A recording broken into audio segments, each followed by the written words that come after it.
ಸ್ನೇಹಿತರೆ, ಸಾಮಾನ್ಯವಾಗಿ ಹಾವುಗಳಂದ್ರೆ ನಮ್ಗೆಲ್ರಿಗೂ ಭಯ. ಆದರೆ ನಮ್ಮ ಪೂರ್ವಿಕರು ಇಂತಹ ನಾಗಗಳನ್ನ ಭಕ್ತಿ ಶ್ರದ್ಧೆಗಳಿಂದ ಪೂಜೆ ಮಾಡ್ತಾ ಇದ್ರು. ಅಷ್ಟೇ ಅಲ್ಲ, ನಮ್ಮ ಕರ್ನಾಟಕದ ಅನೇಕ ದೇವಾಲಯಗಳಲ್ಲಿ ಸುಬ್ರಹ್ಮಣ್ಯ ಸ್ವಾಮಿನ ನಾಗರೂಪದಲ್ಲಿ ಪೂಜೆ ಮಾಡ್ತಾರೆ. ಹಾಗಾದ್ರೆ ಈ ನಾಗಗಳನ್ನ ಪೂಜೆ ಮಾಡುವಂತ ಪರಂಪರೆ ಹೇಗ್ ಬಂತು?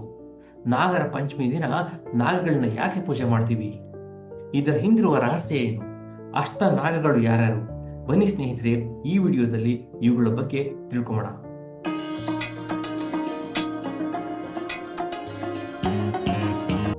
ನಾಗರ ಪಂಚಮಿ ಅಂದ್ರೆ ಏನು? ನಾಗಗಳಿಗೆ ಪೂಜೆ ಮಾಡುವಂತ ಒಂದು ವಿಶಿಷ್ಟವಾದ ದಿನ ಅಂತ ಹೇಳಬಹುದು. ಹಾಗಾದ್ರೆ ಇದು ಯಾವಾಗ ಬರುತ್ತೆ? ಶ್ರಾವಣ ಮಾಸದ ಶುಕ್ಲ ಪಕ್ಷದ 5ನೇ ದಿನ ನಾಗರ ಪಂಚಮಿ ಬರುತ್ತೆ. ಈ ದಿನ ಸಾಮಾನ್ಯವಾಗಿ ನಾವು ನಾಗಪ್ಪನಿಗೆ ಹಾಲು, ಹಣ್ಣು ಹಾಗೂ ತುಪ್ಪಗಳನ್ನು ನೈವೇದ್ಯ ಮಾಡ್ತೀವಿ. ಈ ನಾಗರ ಪಂಚಮಿ ಕೇವಲ ಹಾವುಗಳನ್ನು ಪೂಜೆ ಮಾಡುವಂತ ಒಂದು ದಿನ ಅಲ್ಲ. ಪುರಾಣಗಳಲ್ಲಿ ನಾಗ ದೇವತೆಗಳಿಗೆ ಒಂದು ವಿಶಿಷ್ಟವಾದ ಸ್ಥಾನ ಇದೆ. ಉದಾಹರಣೆಗೆ, ಭಗವಾನ್ ವಿಷ್ಣು ತಾನು ಮಲಗಿರುವುದು ಶೇಷನಾಗನ ಮೇಲೆ. ಹಾಗೆ ಭಗವಾನ್ ಮಹಾದೇವರು ತಮ್ಮ ಕೊರಳಿಗೆ ಹಾಕಿಕೊಂಡಿರುವುದು ವಾಸುಕಿ ನಾಗ. ಹಾಗಾಗಿ ನಾಗರ ಪಂಚಮಿ ಕೇವಲ ಹಾವುಗಳನ್ನು ಪೂಜೆ ಮಾಡುವಂತಹ ಒಂದು ದಿನ ಅಲ್ಲ, ಬದಲಾಗಿ ನಾಗ ದೇವತೆಗೆ ಭಕ್ತಿ ಹಾಗೂ ಗೌರವಗಳಿಂದ ಮಾಡುವಂತಹ ಒಂದು ಪೂಜೆ ಅಂತಾನೆ ಹೇಳಬಹುದು.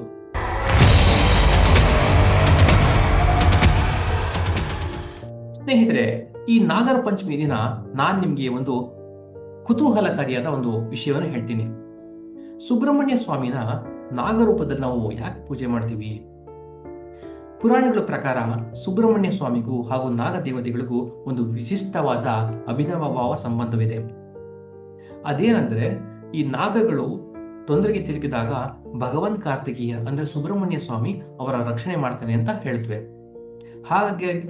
ಹಾಗಾಗಿ ಆ ಸ್ವಾಮಿನ ನಾಗರಾಜನಾಗಿ ಅಥವಾ ನಾಗರಕ್ಷಕನಾಗಿ ಪೂಜೆ ಮಾಡ್ತಾರೆ ಅಂತ ಹೇಳ್ತಾರೆ. ಕರ್ನಾಟಕದಲ್ಲೂ ಕೂಡ ಅನೇಕ ದೇವಾಲಯಗಳಲ್ಲಿ ಸುಬ್ರಹ್ಮಣ್ಯ ಸ್ವಾಮಿನ ನಾಗರೂಪದಲ್ಲಿ ಪೂಜೆ ಮಾಡ್ತೀವಿ. ಉದಾಹರಣೆಗೆ ಘಾಟಿ ಸುಬ್ರಹ್ಮಣ್ಯ, ಹಾಗೆ ಕುಕ್ಕೆ ಸುಬ್ರಹ್ಮಣ್ಯದಲ್ಲೂ ಕೂಡ ಸುಬ್ರಹ್ಮಣ್ಯ ಸ್ವಾಮಿ ಜೊತೆ ನಾಗ ದೇವತೆಗಳಿಗೆ ಒಂದು ವಿಶಿಷ್ಟವಾದ ಸ್ಥಾನ ಇದೆ ಅಂತಾನೆ ಹೇಳಬಹುದು. ಹಾಗೇನೆ ಪುರಾಣದಲ್ಲೂ ಕೂಡ ಒಂದು ಕತೆ ಹೇಳ್ತಾರೆ. ಒಮ್ಮೆ ಸುಬ್ರಹ್ಮಣ್ಯ ಸ್ವಾಮಿ ಅಂದ್ರೆ ಕಾರ್ತಿಕೇಯ ಸ್ವಾಮಿ ಬ್ರಹ್ಮದೇವರಿಗೆ ಓಂಕಾರದ ಅರ್ಥವನ್ನು ಹೇಳಲು ಹೇಳ್ತಾರೆ. ಬ್ರಹ್ಮದೇವರು ಅದಕ್ಕೆ ವಿಫಲರಾದಾಗ ಸುಬ್ರಹ್ಮಣ್ಯ ಸ್ವಾಮಿ ಬ್ರಹ್ಮನನ್ನು ಕಟ್ಟಿ ಹಾಕ್ತಾರೆ ಅಂತಾನೆ ಹೇಳ್ತಾರೆ. ಅನಂತರ ತನ್ನ ತಪ್ಪಿನ ಪ್ರಾಯಶ್ಚಿತವಾಗಿ ಅವರು ನಾಗರೂಪವನ್ನು ಧರಿಸ್ತಾರೆ ಅಂತಾನು ಹೇಳ್ತಾರೆ. ಸ್ನೇಹಿತರೆ, ಈ ನಾಗರ ಪಂಚಮಿಯ ದಿನ ನಾವು ಸುಬ್ರಹ್ಮಣ್ಯ ಸ್ವಾಮಿಯನ್ನ ಅತ್ಯಂತ ಭಕ್ತಿ ಮತ್ತು ಶ್ರದ್ಧೆಗಳಿಂದ ಪೂಜಿಸೋಣ.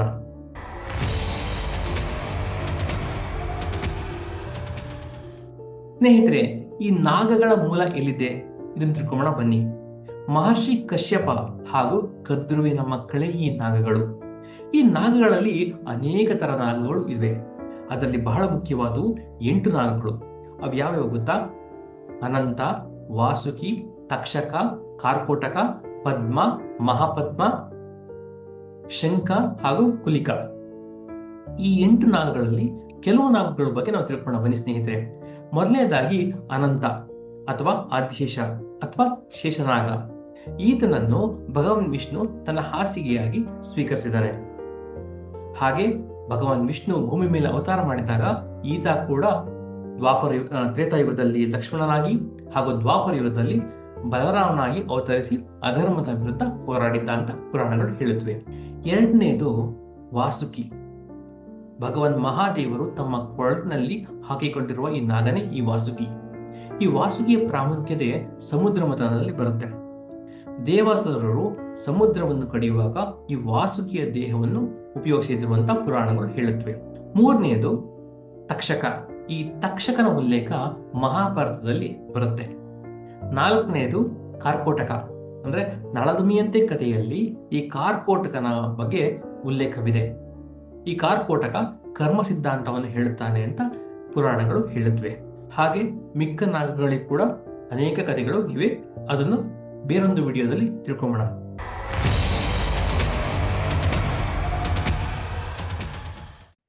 ಸ್ನೇಹಿತರೆ, ಈ ನಾಗರ ಪಂಚಮಿಯ ದಿನ ನಿಮ್ಗೆ ಮತ್ತೊಂದು ಕಥೆ ಹೇಳ್ತೀನಿ ಕೇಳಿ. ಮಹಾಭಾರತ ಯುದ್ಧ ಆಗತ್ತೆ. ಯುದ್ಧದ ನಂತರ ಯುಧಿಷ್ಠಿರ ರಾಜ ಆಗ್ತಾನೆ. ಯುಧಿಷ್ಠಿರನ ನಂತರ ಪರೀಕ್ಷಿತ್ ಮಹಾರಾಜ ರಾಜ ಆಗ್ತಾನೆ. ಪರೀಕ್ಷಿತ್ ಮಹಾರಾಜ ಒಂದು ದಿನ ಹಾವಿನಿಂದ ಕೊಲ್ಲಲ್ಪಡ್ತಾನೆ.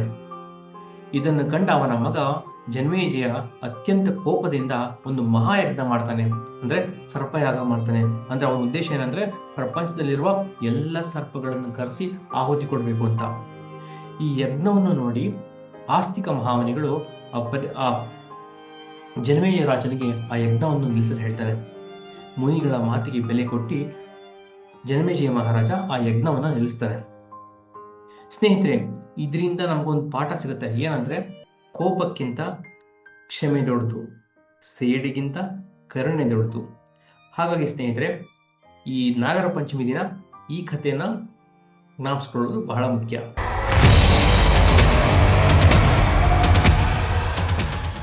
ಸ್ನೇಹಿತರೆ, ಈ ನಾಗರ ಪಂಚಮಿ ಯಾವಾಗಿಂದ ಶುರುವಾಯಿತು, ಅದ್ರ ಹಿಂದಿರೋ ಕಥೆ ಏನು, ಅದಕ್ಕಿಂತ ತಿಳ್ಕೊಳಕ್ ಮುಂಚೆ ಇನ್ನೊಂದು ಸ್ವಾರಸ್ಯಕರವಾದ ಒಂದು ವಿಷಯ ತಿಳ್ಕೊಂಬೋಣ.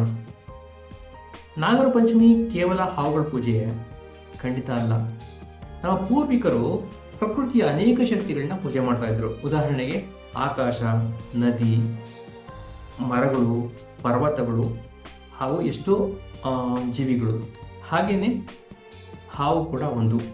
ಹಾವುಗಳು ನೋಡಿದ್ರೆ ಮನುಷ್ಯನಿಗೆ ಸಾಮಾನ್ಯವಾಗಿ ಭಯ ಆಗುತ್ತೆ, ಆದರೆ ಅದು ಕೂಡ ಪ್ರಕೃತಿಯ ಒಂದು ಭಾಗ. ಹಾಗಾಗಿ ಈ ಪ್ರಕೃತಿಯನ್ನು ಉಳಿಸಲು ಹಾಗೂ ಜೀವಿಯನ್ನು ಸಂರಕ್ಷಿಸಲು ಒಂದು ಅವರ ಉದ್ದೇಶ ಆಗಿರಬಹುದು ಅಂತ ನಾವು ತಿಳ್ಕೋಬಹುದು.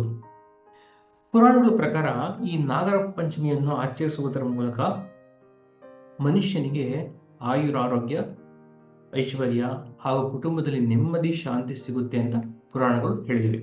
ಸೊ ಸ್ನೇಹಿತರೆ, ಈಗ ನಾಗರ ಪಂಚಮಿ ಯಾವಾಗಲಿಂದ ಆಚರಣೆ ಬಂತು? ಇದರ ಹಿಂದೆ ಒಂದು ಅತ್ಯಂತ ಕುತೂಹಲಕಾರಿಯಾದ ಒಂದು ಕಥೆ ಇದೆ. ಈ ಕಥೆ ಪುರಾಣಗಳೇ ಹೇಳಿರುವುದು. ಬನ್ನಿ ಸ್ನೇಹಿತರೆ, ಈ ಕಥೆ ಏನು ಅಂತ ತಿಳ್ಕೊಳ್ಳೋಣ. ಬಹಳ ಹಿಂದೆ ಒಬ್ಬ ರೈತ ಇದ್ದ. ಅವನು ತನ್ನ ಹೊಲದಲ್ಲಿ ಕೆಲಸ ಮಾಡ್ತಾ ಇದ್ದ. ಹೀಗೆ ಅವನು ಬೀಜಗಳನ್ನ ಬಿತ್ತಬೇಕಾಗುತ್ತೆ. ಆಗ ಅವನು ಹೊಲ ಉಳ್ತಾ ಇರ್ತಾನೆ. ದುರದೃಷ್ಟವಶಾತ್ ಅವನ ಹೊಲದಲ್ಲಿ ಪುಟ್ಟ ಪುಟ್ಟ ಹಾವಿನ ಮರಿಗಳಿರುತ್ತವೆ. ಆದ್ರೆ ಆ ವಿಷಯ ಆ ರೈತನಿಗೆ ಗೊತ್ತಿರಲ್ಲ.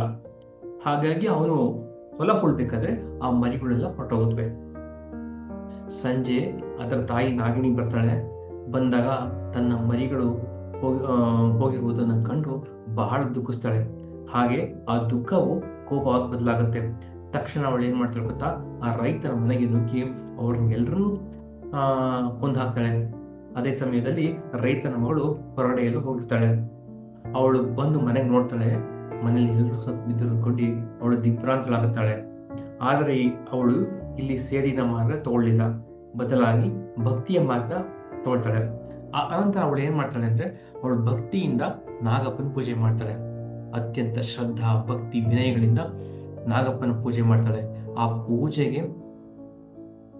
ಪೂಜೆಯನ್ನು ಕಂಡ ನಾಗಿಣಿ ಬಹಳ ಪ್ರಸನ್ನಳಾಗಿ ಅವಳಿಗೆ ಅರ್ಥ ಆಗತ್ತೆ, ಇವರ ಮನೆಯವರು ಬೇಕಂತ ಆತರ ಮಾಡಿಲ್ಲ, ಅದು ಅಕಸ್ಮಾತ್ ಆಗಿ ತನ್ನ ಮರಿಗಳು ಹೋಗಿವೆ ಅಂತ ನಾಗಿಣಿಗೆ ಅರ್ಥ ಆಗತ್ತೆ. ಅನಂತರ ಅವಳು ಕ್ಷಮಿಸಿ ಮನೆಯ ಎಲ್ಲರನ್ನು ಬದುಕಿಸ್ತಾಳೆ. ಆ ದಿನದಿಂದ ಶುರುವಾಯಿತು ಈ ನಾಗರ ಪಂಚಮಿ. ಇದು ಪುರಾಣಗಳಲ್ಲಿ ಹೇಳಿರುವ ಒಂದು ಕಥೆಯಾಗಿದೆ.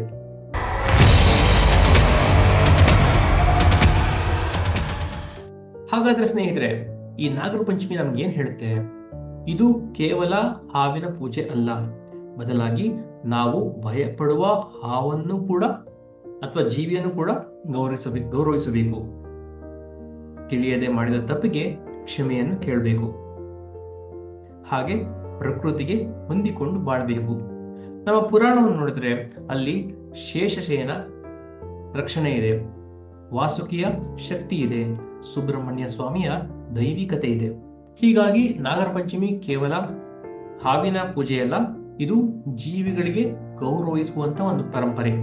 ಇದು ಪ್ರಕೃತಿಯನ್ನು ಗೌರವಿಸುವಂತ ಒಂದು ಪರಂಪರೆ. ಹಾಗೆ ನಮ್ಮ ಪುರಾಣಗಳ ಆಳವಾದ ಅರ್ಥವನ್ನು ತಿಳಿದುಕೊಂಡು ನಡೆಯುವಂತಹ ಒಂದು ಪರಂಪರೆಯಾಗಿದೆ. ಸ್ನೇಹಿತರೆ, ಈ ಸತಿ ನಾವು ನಾಗರ ಪಂಚಮಿಯಂದು ಪೂಜೆ ಮಾಡಬೇಕಾದ್ರೆ ಒಂದು ಸಂಕಲ್ಪ ಮಾಡೋಣ. ಪ್ರಕೃತಿಯನ್ನು ಗೌರವಿಸೋಣ, ಜೀವಿಗಳನ್ನ ಸಂರಕ್ಷಿಸೋಣ, ಹಾಗೇನೆ ನಮ್ಮ ಪುರಾಣಗಳ ಆಳವಾದ ಅರ್ಥವನ್ನು ತಿಳಿದುಕೊಂಡು ನಡೆಯೋಣ. ಇದೇ ನಾಗರ ಪಂಚಮಿಯ ಅಸಲಿ ರಹಸ್ಯ. ಸ್ನೇಹಿತರೆ, ಈ ವಿಡಿಯೋ ಒಂದ್ ವೇಳೆ ನಿಮ್ಗೆ ಇಷ್ಟವಾದ್ರೆ ದಯವಿಟ್ಟು ಈ ವಿಡಿಯೋ ಲೈಕ್ ಮಾಡಿ, ಸಬ್ಸ್ಕ್ರೈಬ್ ಮಾಡಿ, ಹಾಗೆ ನಿಮ್ಮ ಸ್ನೇಹಿತರು ಹಾಗೂ ಸಂಬಂಧಿಕರೊಂದಿಗೆ ಈ ವಿಡಿಯೋವನ್ನ ದಯವಿಟ್ಟು ಶೇರ್ ಮಾಡಿ. ಇಂತಹ ವಿಡಿಯೋಗಳಿಗಾಗಿ ಸನಾತನ ರಹಸ್ಯಗಳು ಚಾನಲ್ಗೆ ಸಬ್ಸ್ಕ್ರೈಬ್ ಮಾಡಿ. ಓಂ ನಾಗದೇವಾಯ ನಮಃ ಅಂತ ಕಮೆಂಟ್ ಬಾಕ್ಸ್ ನಾವೆಲ್ಲ ಟೈಪ್ ಮಾಡೋಣ. ಜೈ ಶ್ರೀರಾಮ್.